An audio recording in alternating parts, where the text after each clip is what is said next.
So, Google. You might have heard of it, as it is definitely something that exists for sure. And well, lately, Google has been riddled with sponsored searches and a questionable AI. Google is obviously most known for its usually pretty cool Easter eggs that they sometimes might have. I mean, who hasn't Googled Barrel Roll when you're bored, or played Minesweeper or Snake, or that one known launch game that was definitely made while a dev was high?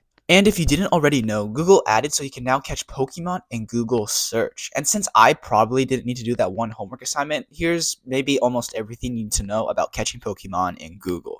Start by searching Pokemon, and a little Pokeball will appear in the bottom right of your screen.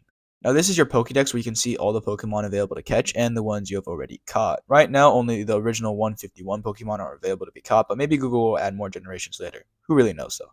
Now, to catch a Pokemon, all you have to do is Google that Pokemon's name. Let's just say Ditto. Click on the Pokeball, and the Pokemon should appear like this, and this little animation will play. And boom, Ditto's caught.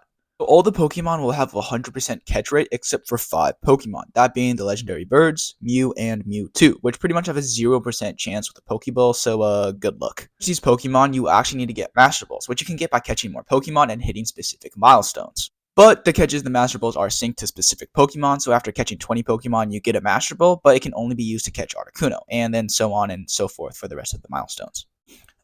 Hey, anyways, here's a few tips if you want to go fast. So when you're catching the Pokemon, you can actually skip the animation by clicking the skip button in the top right corner, and boom, you caught it. Well, I mean, obviously I'll call all the Pokemon, but... And don't worry too much about spelling, as Google should know what you're talking about. Speaking of Google, for whatever reason, sometimes when you Google the name of the Pokemon, like Gloom for example, it won't show up because the first result for Gloom isn't the Pokemon, because, Gloom's like a word that can be used sometimes. Anyways, you can just click the link or whatever, or put Pokemon right after searching Gloom, and you should get to the site. So that's the Pokemon update to Google. I know this has been a really short video, but I mean, I'm kind of got midterms going on this weekend, this past week, so I've been kind of busy. Anyways, new pack drop soon in Pokemon Pocket, I think like tomorrow, and May the 4th is next week, so maybe a Star Wars video. I don't really know, but anyways, thanks for watching. Subscribe if you want to, and have a great rest of your day.